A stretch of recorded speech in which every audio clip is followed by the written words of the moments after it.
5, 4, 3, 2, 1. There's a bunch of crosses. Hey guys, Hey. if you guys saw, why is my sandal all the way over there? Can you push it over here? Thank you, babe. If you guys saw the sermon yesterday, then you would see that I went back for David.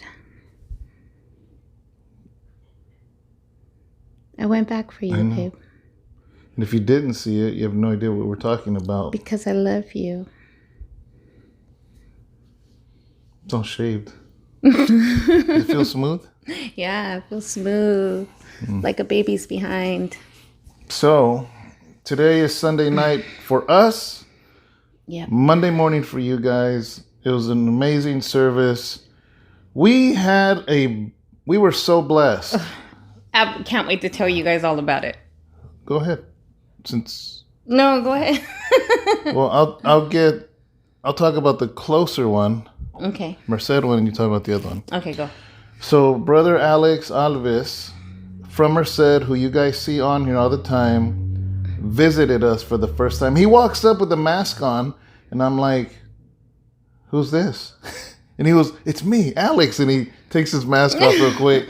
So it was his first time, guys. He has been watching us for a while now. He's been there with you guys.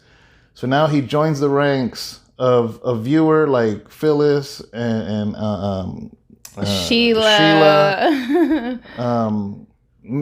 Handful of you guys that watch us and finally got to hang out with us. And you tell them the other one. Okay, so then after we have another family that comes in. And of course, we take notice when we have our first time. Well, Alex drove 40 minutes to get to us. Yeah. And so, we have another family that came in and of course, I go say hello to them. I didn't get a chance to talk to them very much at the beginning, but at the end, comes and she wants to introduce and she says, hi, my name's Brenda and this is, my husband, Alonso, right? Alonso? Something like that. Yeah, Alfonso Alonso, one of those. I'm bad on names. I know. I gotta hear it a few times. Nope. Well, I'm going to make sure because I want to make sure that I got it right. I have to make sure. Alonso. Okay. No, you were right. So I was right. And she's like, yeah, she goes, every morning we watch the devotionals together. And then I was like, Brenda, okay.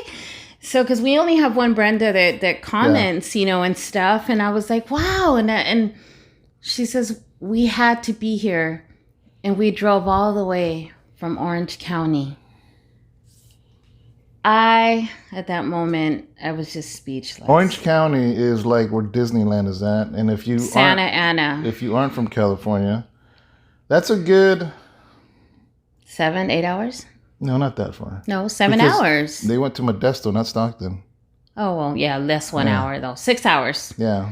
6-hour drive, guys, to come to service. Drove all that way to come to service. So I knew that before service started. Yeah. So they gave me the rundown. We came from Orange County. I was like, oh, visiting? And she goes, no, for this service. And I'm like, oh, that puts the pressure on me. So, and then I didn't know until after the service. Yeah, because I didn't get to tell you because you were already up there. And immediately we're like, we have to go grab something to eat and come back and we need to fellowship, man. We need to talk, And Alex. Yeah, and then we're all just going to come together, man. And then we got our assistant pastors and,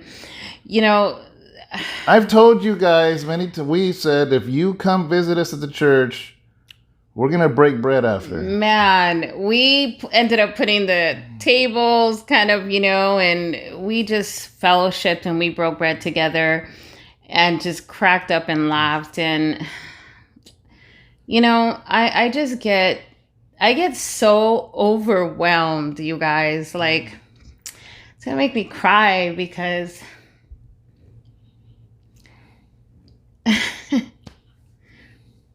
I get so overwhelmed with how good God is. And just the amazing, amazing people that we're so blessed to have in our lives, man. Like seriously, our just our families, our church family, and those who go out of their way just to be a part of our family, and just all of that. Yeah. And it just makes these moments right now, it just makes the moments that every night when we're yawning, you guys, because, there was one of the brothers, I think it was yesterday at Sister Lydia's brother's funeral, when he was telling me, yeah, I've been able to catch some of the devotionals. You guys do them really, really early in the morning, right? Gary was telling me. And really? I said, no, Gary, we don't do them in the morning. We do them late at night. He goes, well, you're always yawning. And I said, because we're so tired. We do them so late sometimes. I'm tired right now. Yeah, it's really late. And, and the thing is that I told him we do them so late sometimes because our day is filled up, and, and I go, and that's just the way. He's all, wow. He goes, I didn't realize. I thought you guys were yawning because you guys were doing them so early and releasing them early. And I said, no. But it's just moments, like today and these last few Sundays, as the reason why we do what we do. And, and if you watch the sermon, I talked about walking into the church yesterday when we went to the little service that we had. And I walked into seeing my brother's letter there, and seeing a few more letters from the prison ministry, some of these young men, replying. And, I came home tired still, and I told David, let's get them done. No matter how tired we were, but it motivated me so much that we already went to go put them in the mail. We're all like, let's go, let's just get them done. Let's get them over with. I want to get them done, because the letter that my brother had put in there, it touched me and moved me so much when he said it brought him to tears. And it wasn't the words that brought him to tears. It was the fact that the gesture that he felt that he was in service with us. And that touched my heart so much, because I have not seen my brother in over 16 years. So all of that oh my gosh, like you guys, that and being able to see some of our family there, and I miss those that I know that are still staying home and taking precaution, and I respect them so much for making that decision. I miss you. I miss your face, but I understand, but know that you are missed and that we love you. And we think of you every day. We think of you constantly, and we continue to pray for all our families, and know that we're here. Know that you can also, let's pick up the phone and let's call each other, and let's just, say hello to one another, because we want to hear your voice. We want to definitely hear your voice. And I know it gets hard for us to sometimes single-handedly be like, okay, I need to call this person today. I need to call, but call us, please. Reach out to us, because we do have a lot on our plate, but please call us, because we want to hear your voice also. Give us a call, just to talk to us, because we want to hear how the kids are doing. We want to hear what you're up to, because we really do miss you guys. But it just today was just so amazing, and it just reminds us so much of why we do what we do. It's encouraging for me because, I'm a human. We're human. And it's like reopening the church. This is our third week reopening, having a church open again. And, there's guidelines and precautions. And there's like, if you felt sick, somebody's sick. If you don't feel safe, stay home. It's okay. It's fine. We don't have children. So if you have kids, either they sit with you or just stay home and watch online. But like, last week I'd found out that somebody that used to come was like a little upset because they didn't know the services were open again. And that kind of like, because it's been hard, because it feels like when the church doors close, it's like everything's scattered and you're trying your hardest to keep everybody intact, and then reopening the church, and then for somebody that I heard said that, and I'm just like, that didn't feel too good, you know what I mean? That didn't feel too good. And then, this is why I say I'm human. Because then I have somebody that drives 6 hours because they want to come to the service so bad. There's some of you online that know more about what's going on than those in Modesto. And that's encouraging. To know that somebody in New York, somebody in Boston, somebody in Texas, Louisiana, Kentucky, Dakota, wherever, and it's like, for somebody to drive 6 hours to come to our little warehouse. Yesterday at the funeral, I had a woman walk up to me and she goes, "You're the pastor here?" I said, "Yeah." And she goes, "I've been serving the Lord for 30-something years." She was, and I will tell you, she was the second I stepped in the door, I felt the presence of God so strong here. And I was like, whoa. Not me. She said, I was like, wow. And that's encouraging. That is so encouraging because it tells me that we're doing something right. Yeah. And that is that's encouraging. People that drive far to come here is encouraging. Those of you that watch us, there's so many other YouTube channels, but you watch our little channel, and it's encouraging. It is. And I think it's important because like he says that, the reason why you're informed, it's because you make a choice to stay informed. Yeah. You're the one that makes the choice. And the reason why a person is not informed is because they choose not to stay connected. And, it's sad when a person, it's perspective. And I really pay attention a lot when David always constantly says that we need to change our perspective, because sometimes a person's perspective can be like, well, why did not that person inform me? How come they ain't calling me to tell me? How come they ain't this? Well, how come we're not staying connected? What are we not doing to stay connected and to stay informed? Yeah. Because it's important that we stay in unity all together. It's not about, I need to send a VIP to one specific person, because, to be honest with you, I think that we're trying to keep things glued together.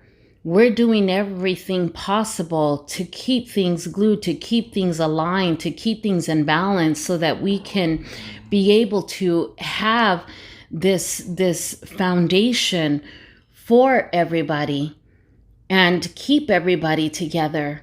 So it's important that everyone else make a choice to stay connected, so that we can stay informed.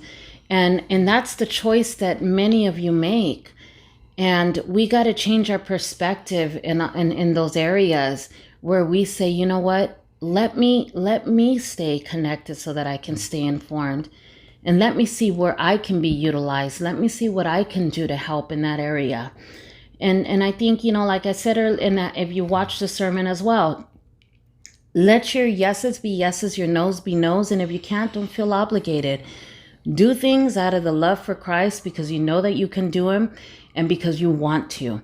Because when you do something out of your heart, you're going to do it with excellence, and you're going to do it with everything that you have. You're going to do it with full commitment. You're going to do it with consistency, and you're going to do it because you love to do it. You're not going to do it because you feel that you feel obligation. And when you do things out of obligation, you do things halfway, and then you don't do things right. So let's stay connected, guys. Let's keep doing what we're doing.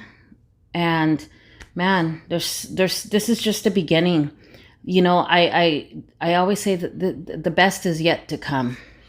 You know, there's this little story. Imagine a group of people, and they're trying to get somewhere, and nobody's been in that land before.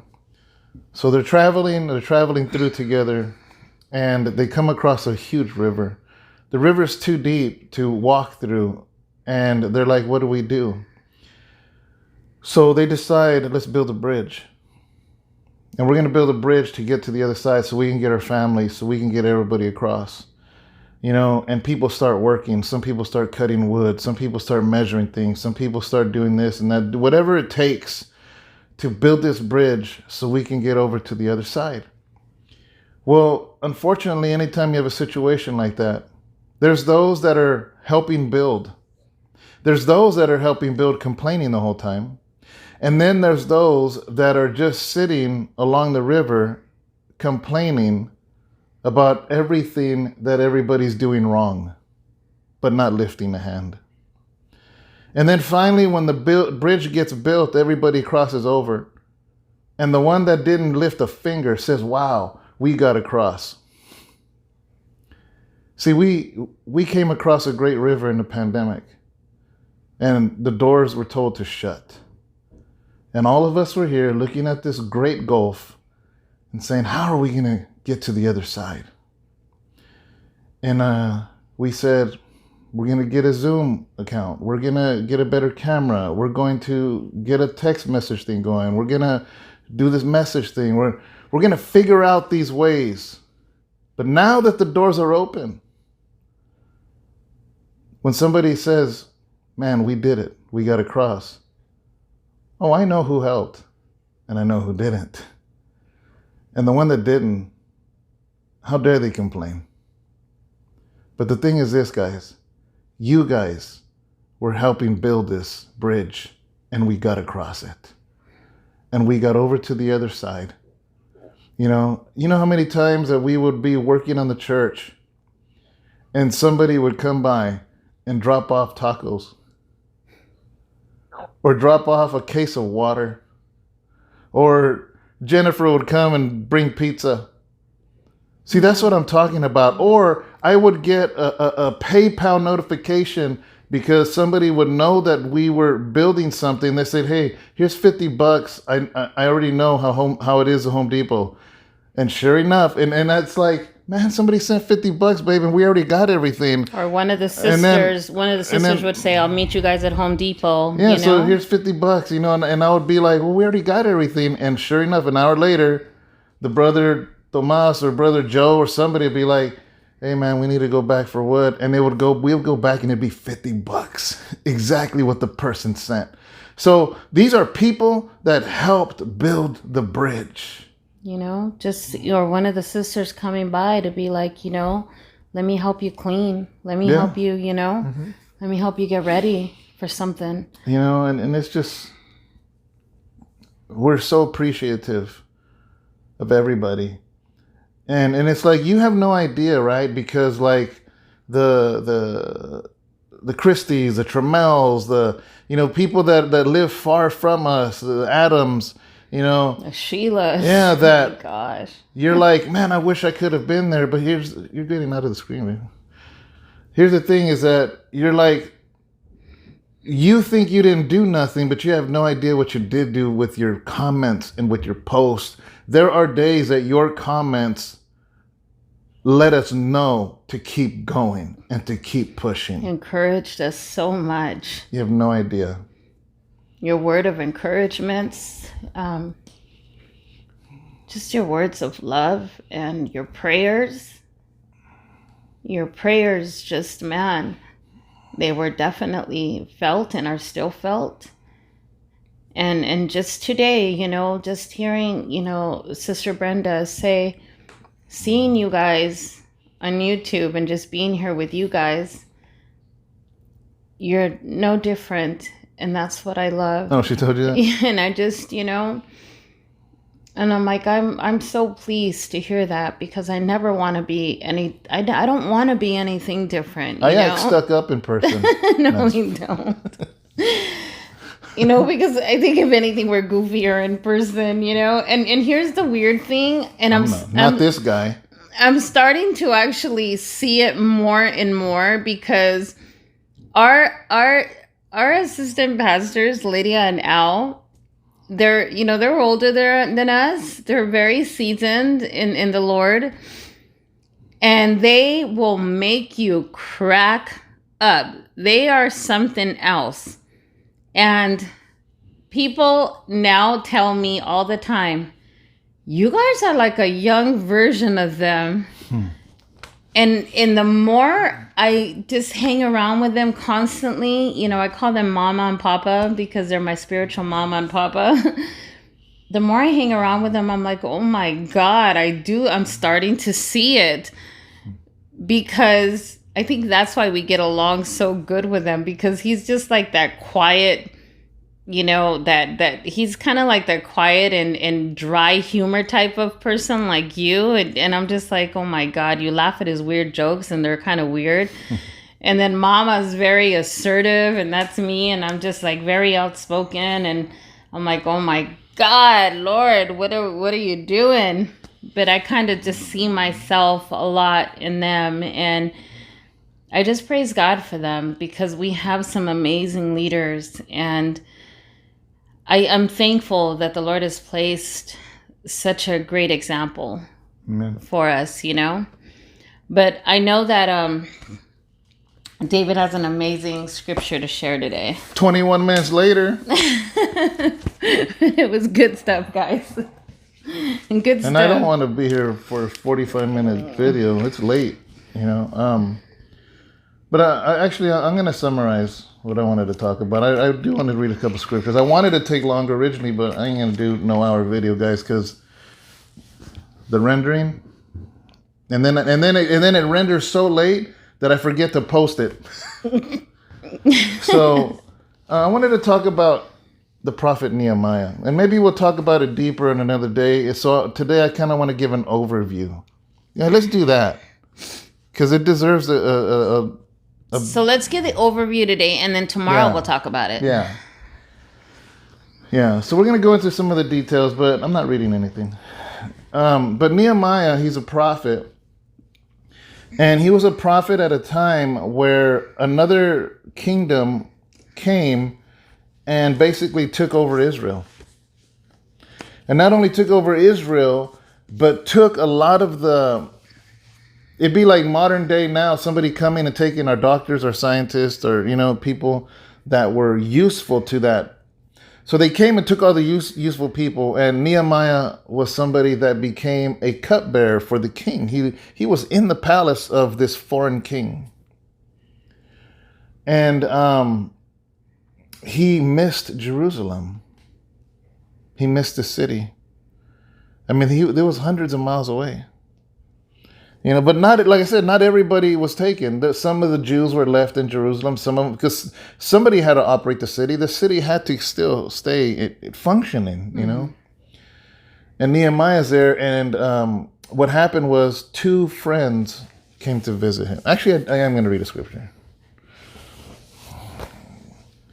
2 friends came to visit him, and the only reason I want to read it is because I don't want to just make words up. I want to show you what he says. And it says this in Nehemiah chapter 1, verse 3. It says, they said to me, the survivors who are left from the captivity, because they were taken away captive, in the province are there in great distress and reproach. And the wall of Jerusalem is also broken down, and its gates are burned with fire. So the last time he saw Jerusalem was a beautiful city, people, marketplace, commerce going on, things happening, things going on. And now these people come to tell him that the wall of Jerusalem is broken down and its gates are burned with fire. 1:3. Okay. So in the message it says, they told me the exile survivors who are left there in the province are in bad shape. Conditions are appalling. The wall of Jerusalem is still rubble. The city gates are still cinders. Yeah. So then in verse 4, when Nehemiah heard these words, it says this, so it was when I heard these words that I sat down and wept and mourned for many days. I was fasting and praying before the God of heaven. When I heard this, I sat down and wept. I mourned for days, fasting and praying before the God of heaven. So this is the king's cupbearer, and he hears this bad news about his city. And he just weeps, man. He's mourning for his city. He's crying, and he's like, what happened to my nation? He has a burden for his What happened city. to my city? What happened to my community? What happened? And so he goes in front of the king, and the king notices, this foreign king notices that he's sad. And he's like, why are you so sad? Are you sick? And he's like, basically like, no, king, my city's in rubble. It's in ruins. And the gates are broken. See, back then, the gate of a city was so important because the only way a city wouldn't be overtaken is if it was built with the fortress around it. And if it had no gates, that means anybody could come. Can enter. They could come and pillage, rape, murder, kill, take captive. So basically, it was wide open to the elements. And he was so sad and he was so broken. And this is kind of the part I wanted to talk about. Actually, we do have time for this. Is the time came where he asked the king, can I go back? Can I please go and fix my city?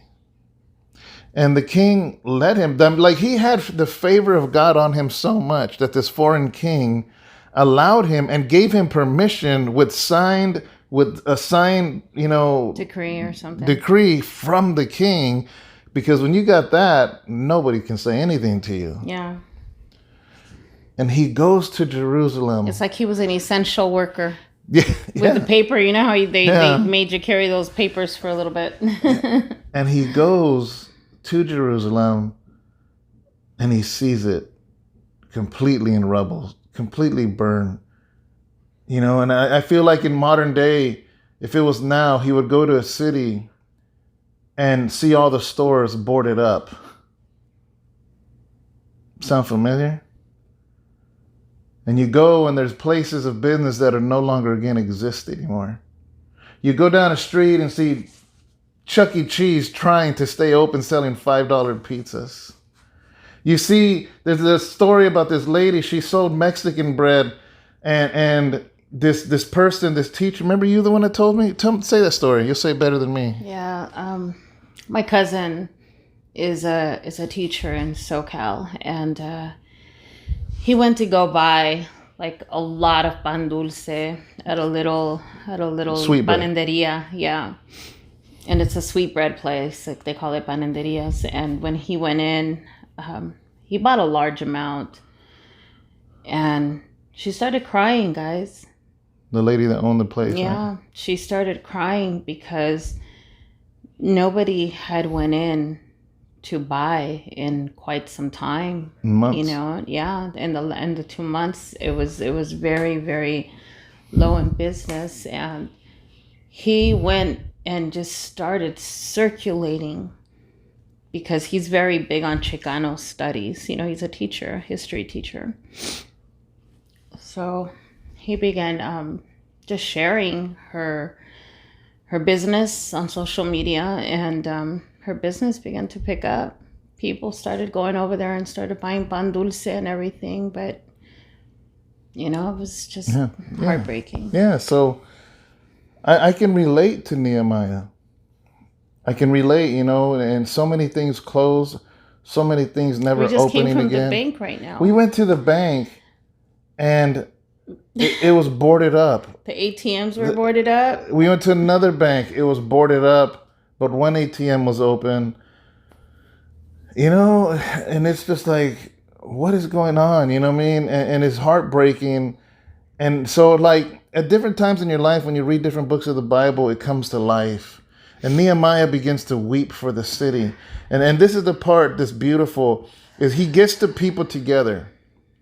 And he says, I can't build and fix this on my own, but we can do it together.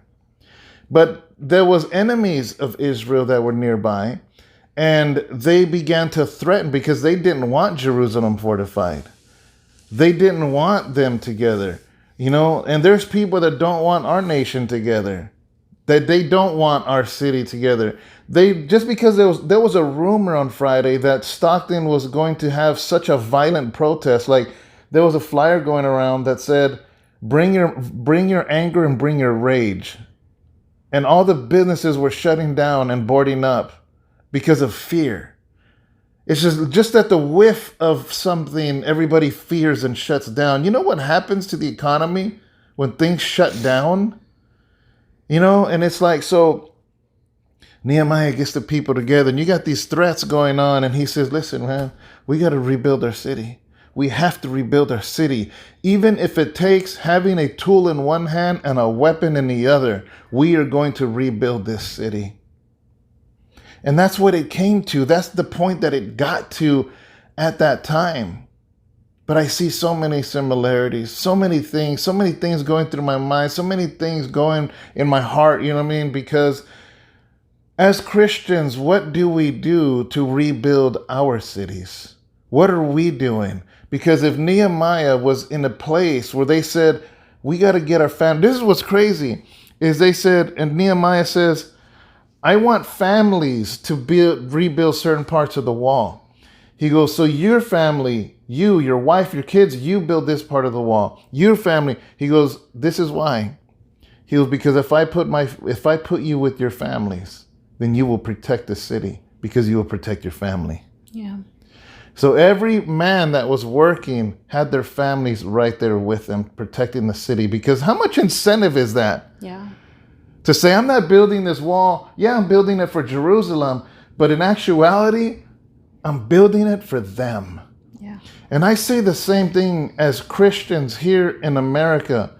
Everything we do is going to affect the next generation of our children. What nation is our children going to grow up in? And I have grandchildren. What country is this going to be for our grandkids? See, so when you put it in that perspective, it changes it. Absolutely. And we want to prolong and preserve the life of those that have built a legacy for us, you know, to the best of our ability. You know, we have our parents, our mothers, our fathers, you know, the grandparents who have gone through so much and have worked so hard to give us something that is just being destroyed, and who are living in fear, who need our protection and they need our covering now, you know, who are depending on us to protect them. You know, it's hard to you know, hear my mom concerned and worried, you know, on top of this whole COVID thing and all of that. Now they have more worry. Yeah. They have more worry of fear because of the violence and all the stuff that's taking place and the uncertainty of the things that are taking place. So when it's in our position to be in strength and prayer, to stand in faith, to stand in the gap in every way that we can, so that we can stand for the legacy that they're leaving behind for us. We need to stand strong for them so that we can continue building on what they're leaving us. Yeah, so Nehemiah didn't rebuild the city during peace. He rebuilt the city along with the community in the middle of turmoil, in the middle of chaos, in the middle of threats, in the middle of politics. There's other leaders that wanted to shut him down too. Yeah. And he says, I have to do what I have to do for my family and for my city, because the city of Jerusalem is the city of God. You know, and I see so many parallels, guys, that, so us, how do I build in the midst of chaos? How do we build in the midst of chaos, in the midst of not knowing, in the midst of uncertainty? And, you know, it's like they're ready to fight with one hand and building with the other. Yeah. You know, and, you know, again, I'm not inciting violence. You know why? Because scripture says we don't fight against flesh and blood, but against principalities and high places. Amen. Don't mistake what I'm saying. This is a spiritual fight. There are demonic forces that want to crush everything of Christ in this world. Yes. You know, so that's what I wanted to talk about. I mean, and I think this is something that we'd like to continue on this subject. We'd really love to touch a little bit more on it and continue more on the subject, because I think there's a lot more to touch base on this subject. Yeah, Nehemiah is a good book, guys. It's not too long, and it's not too hard to understand. It's actually a really good book, and maybe you should read it. It'll give you a better understanding when we do bring it up next time. Amen. You know? Amen. So, but yeah. Yeah, think about that. Think about it, read it, and we'll talk a little bit more about it tomorrow. All Amen. right, guys. All right, guys. We love you guys. God bless you. Have a beautiful morning. day. Good morning. Good day. Good evening. Whatever time you're watching this, have a beautiful day. All right. Bye. We love you.